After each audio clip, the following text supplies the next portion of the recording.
سبيل الدموع سبيل مريح تنهد.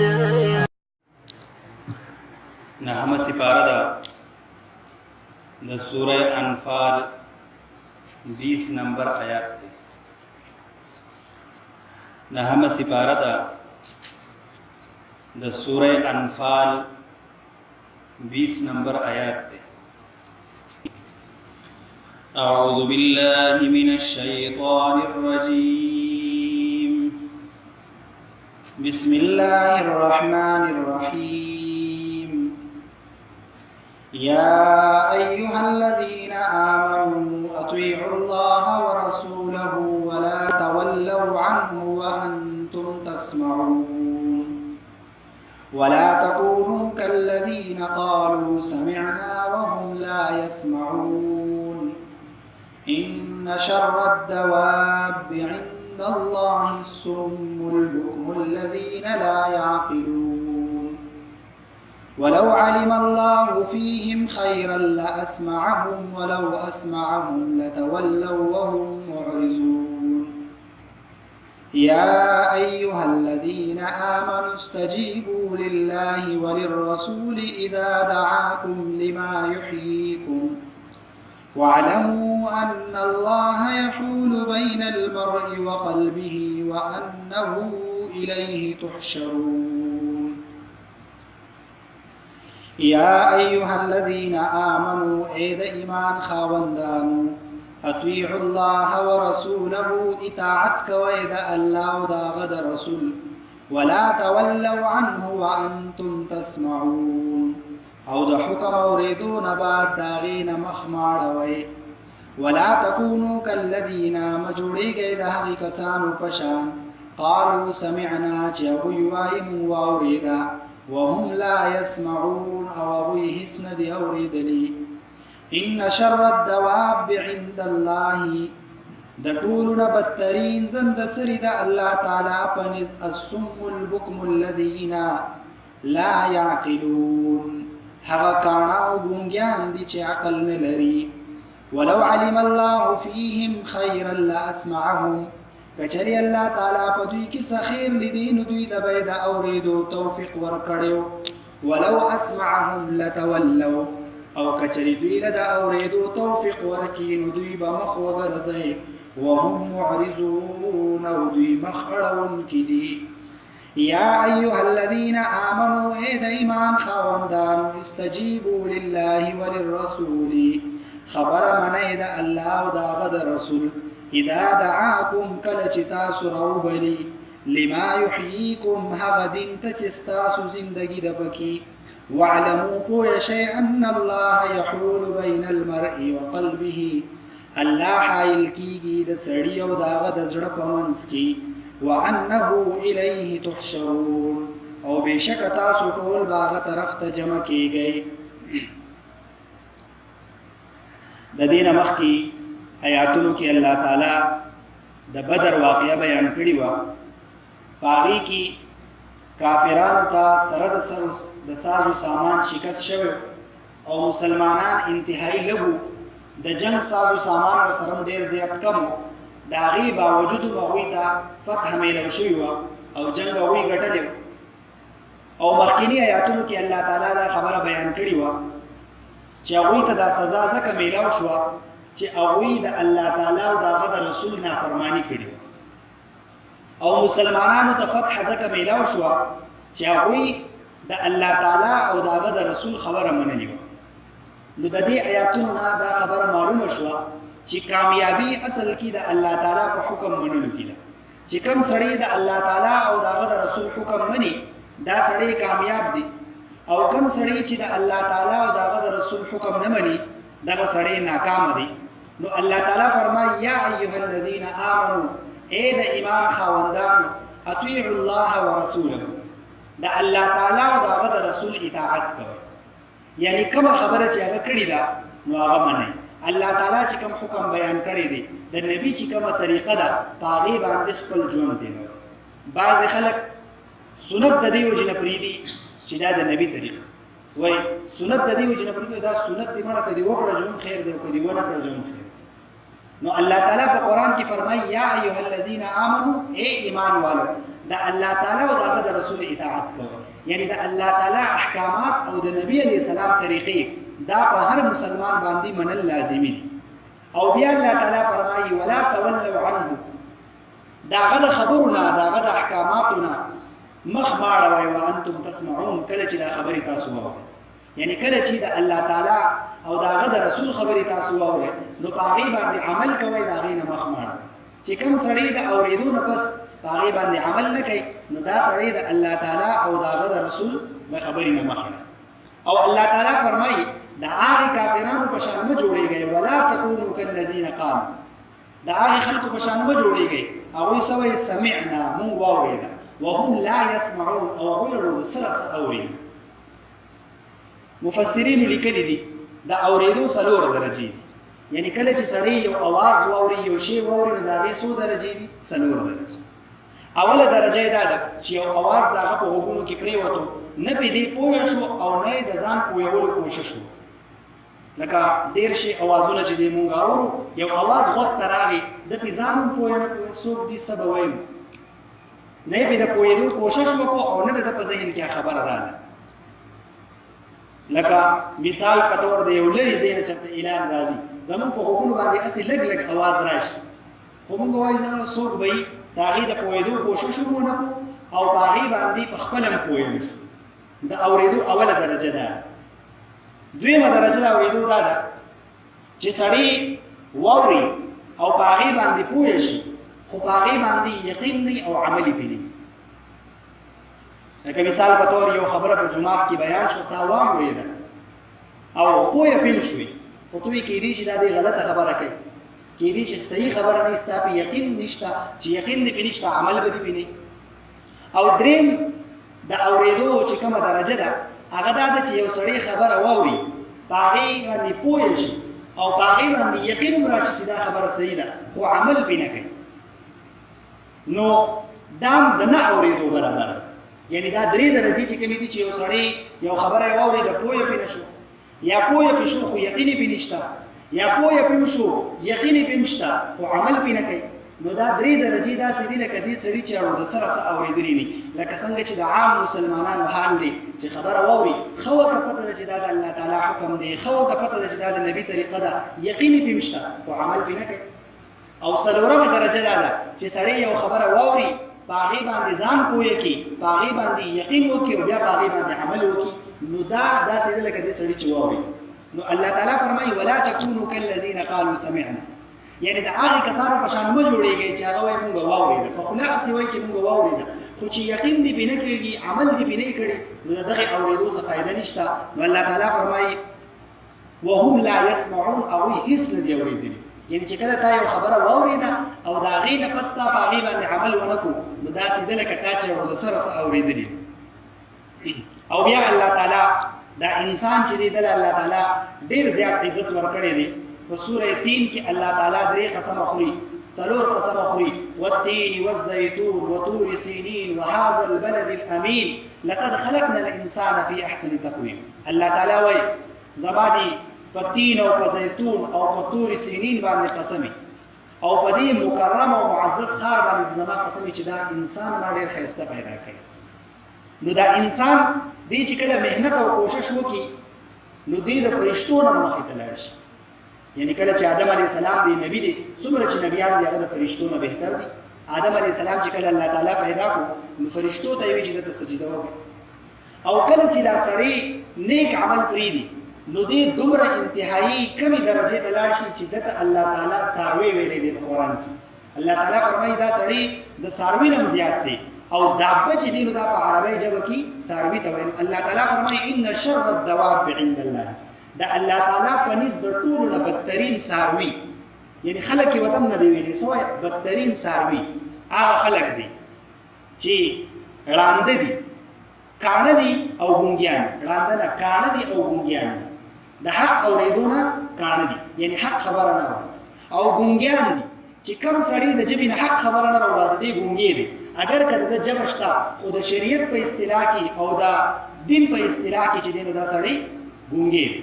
او چې کوم سړی حق خبرې ته غوږ نه ایږدي نو اگر کدی خبري اوري خو د شریعت په اصطلاح کې او د دین په اصطلاح کې دا سړی کون دی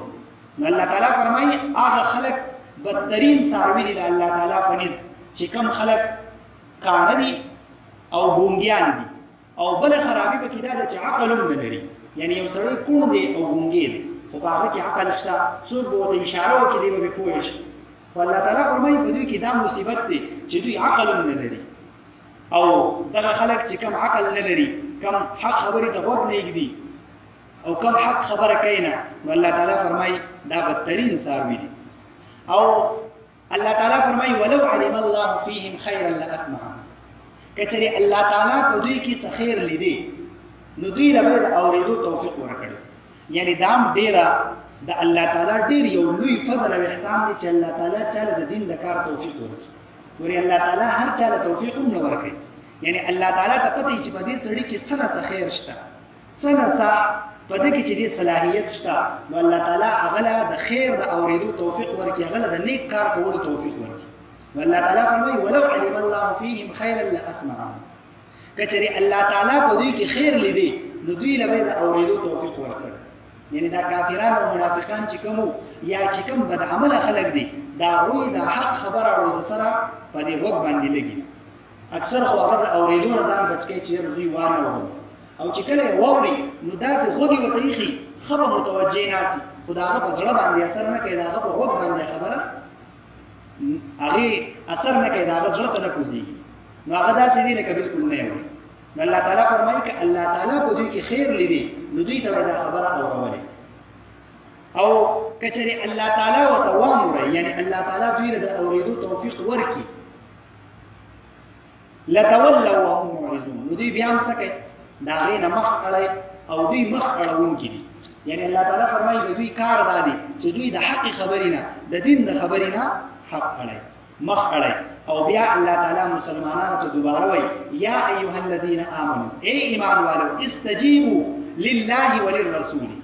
دا الله تعالی او دا رسول خبره ومنه اذا دعاكم کله چې هغه تاسو راوبلی لما يحييكم دا شي چې باغی کې تاسو ژوندۍ ده د دې نه څه مراد دی یعنی په دین کې حقيقي ژوندۍ ده په ایمان کې څه شي دی حقيقي ژوندۍ ده که یو سړی په دین باندې نه چلیږي نو دته د ژوند د مزه او د ژوندۍ د مزه پته نه لګي نو الله تعالی فرمایي اے ایمان والو دا الله تعالی او دا رسول خبر ومنه ځکه چې دوی تاسو داسې شي تر غواړي چې پاغي کې تاسو ژوند دی یعنی اصل ژوند چې دی نو هغه په دین کې دی اصل ژوند په ایمان کې دی کله یو سړی کې ایمان نشته لکه موږ اورو چې را نبی علیہ السلام یو حدیث کې بیان کړی دی چې کوم سړی ذکر کوي دا هغه مثال په شان د ژوند دی او چې کوم ذکر نه کوي نو هغه مثال په شان د مړی دی یعنی چې کوم سړی په زړه کې د الله تعالی یاد شته د په زړه کې ایمان شته نو دا سړی ژوند دی نو الله تعالی فرمایي د الله تعالی او د رسول خبره ومنه حقيقي ژوند تاسو به دغه شي کې کوم چې تاسو الله او د رسول رابلي یعنی کوم چې تاسو ژوندۍ غړئ نو په دغه کې تاسو ژوندۍ نشته او بل خبره دام ده چې کوم ژوندۍ چې کوم دغه د آخرت ژوندۍ ده نبی علیہ السلام فرمایي اللهم لا عيش الا عيش الاخره اے الله ژوندۍ خو بس د آخرت ژوندۍ ده یعنی د آخرت د ژوندۍ یو ورځ زموږ د ټول ژوندۍ نه لوی ده لکه بعض روایتونو کې راځي چې دا قیامت یو ورځ به د زرو کالو برابر نو وزر کالو خو د چا نشته نو د قیامت یو ورځ زمونږه د دې ټول ژوندۍ نه بهتره د جنت یو ورځ نو الله تعالی فرمایي په دې دین کې چې تاسو ژوند دي یو سړی دی هغه باندې ډیره زیاته سخته ده هغه یې رمړ بشم د دنیا نه بلار شي خبره به ختم شي خو الته چې کله لاړ شي نو حدیث کې راځي چې کله د جنتیان جنت ته لاړ شي او دوزخیان دوزخ ته لاړ شي نو الله تعالی به د مرګ د یو ګډوري په شکل کې راوړي او جنتیان او دوزخیان به تاسو کې چې دا پیژنې راځي شي او وی به وای دا مرګ دی یا به الله تعالی وای چې دا مرګ دی نو الله تعالی به هغه مرګ له مرګ راوړي او الله تعالی به وای د نن نفس په بچا باندې مرګ ناراضي چې کله کافران دا منظر وایي نو هغه ډېر زیات خپش هغه به وای چې زمونږ سخت او موږ وی چې مرګ براشي موږ د اخلاص شو اوس خو مرګ هم نشته او جنتیان ډېر زیات خوشاله شي ځکه یو سړی په دنیا کې ډېر زیات خوشاله دي خو د مرګ نه دی هر وخت یریږي چې پته نه لګي چې څه ته مرګ راځي نو الله تعالی به د جنتیانو خوشحالي تمامه کی او په کافرانو باندې په هغه وخت ډیر زیات غم راشي. نو الله تعالی فرمایي کم دین ته چې الله او دا رسول تاسو رابلی لما یحییکم په دغه کې تاسو ژوندۍ ده، په دغه کې تاسو صدا ژوندۍ ده. او کم خلک چې مخکې په دین کې نو او هغه دین طرف تراشي نو دا غوی نه لګوریدل پکار دي چې غوی سره لکه څومره مشهور خلک سندرغاړي او فلم اکټران او دا چې کله د دین لاري ته لاړ شي نو هغه سره موږ په پوره ژوندۍ کې سکون نه ولیدلې، وسره سکون ملو شو. پوره ژوندۍ زمونږ ډیره په عذاب کې تیر شي او دا کم ژوندۍ او کم ژوند چې زمونږ په دین باندې تیریږي دا انتهایی خسته دي. نو الله تعالی فرمایي چې اصل ژوندۍ دا د الله تعالی او د رسول په اطاعت کې ده. چې کله سړی د الله تعالی او د رسول اطاعت شروع کړي نو د بیا د ژوند مزه معلوم شي، د پته ولګي چې په دې ژوند کې څومره خوند دی. یعنی ژوند الله خسته دي چې کله ته د الله تعالی په احکاماتو او د نبی په طریقو باندې چلےږي. او بیا الله تعالی فرمایي تاسو په ژوند کې خو ډېری ارادي چې زه به دا کوم دا به کوم نو واعلموا په دې خبره ځان پوهه کړئ ان الله يحول بين المرء وقلبه. الله تعالی حایل کیږي د بنده او دغه د زړه په منځ کې. د دې څه مطلب دی؟ د دې مطلب دا دی چې کله انسان دی هغه ډېر اوږدې ارادې کوي چې را روان کال له به دا کوم بل کال له به حج له لاړ شم او بل کال له به کور جوړ کړم. نو الله تعالی فرمایي واعلموا په دې خبره ځان پوهه کړئ الله تعالی د بنده او دغه د زړه په منځ کې حایل شي. د ځان اوږدې منصوبې جوړې کړي خو الله تعالی د اجل مقرر کړي، د وخت مقرر کړي او الله تعالی د او د ارادو په منځ کې حایل شي د دنیا نه لاړ شي او ارسه تیاریان پاتې شي. نو الله تعالی فرمایي که تا ته د نیکۍ موقع ملاویږي نو په هغې کې ګورې رستوالی مه کوه، ځکه نن ستا ژوند دی په هغې کې لکه حدیث کې راځي اغتنم خمسا قبل خمس، 5 سیزونه د 5 سیزونو نه مخکې چې دی غنیمت وګڼئ. په هغې کې یو دی ژوند د مرګ نه مخکې غنیمت وګڼئ، یعنی ستاسو دا ژوند چې دی دا د مرګ نه مخکې غنیمت دی، ستاسو دا صحت دا د بیمارۍ نه مخکې غنیمت دی، ځواني د بوډاوالي نه مخکې غنیمت دی. نو نن د یو سړي سره ژوند دی، زندګي ده، نن دله پکار ده چې نیک عمل وکړي. نیک عمل به چېرته سبا ته نه پرېږدي.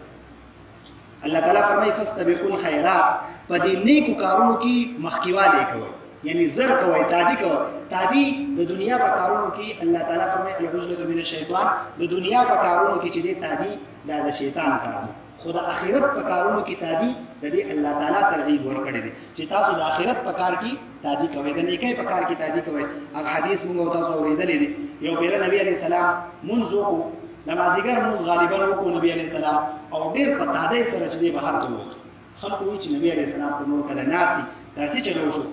نو بیا لږ ساعت پس نبی علیه السلام راغی، صحابو ته وویل، صحابو ته پوښتنه وکړه د الله رسوله دا تاسو چېرته په تادۍ باندې لاړئ د مونځ نه پس ډاري؟ نبی علیه السلام ورته وفرمایل زما په کور کې لږ سره پراته او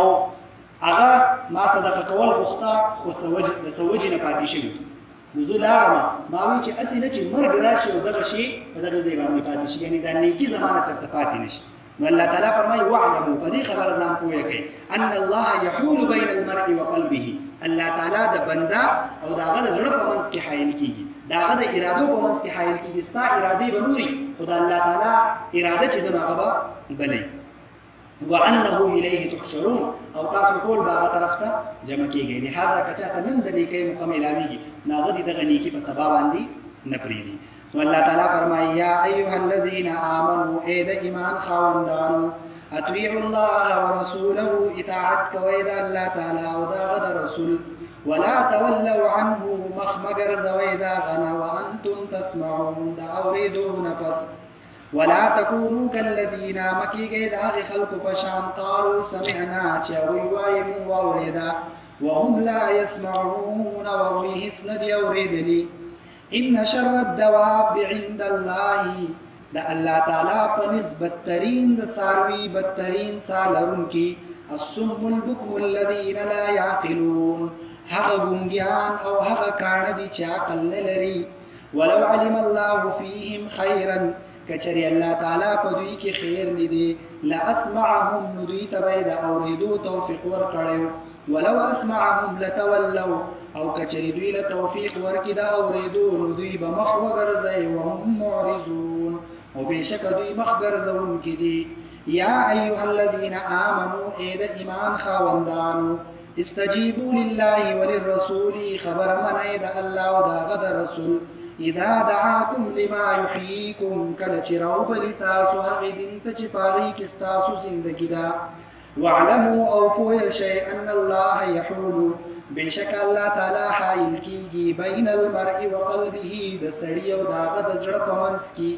وانه الیه تحشرون او بشک هغه طرف ته تاسو ټول واپس کیږئ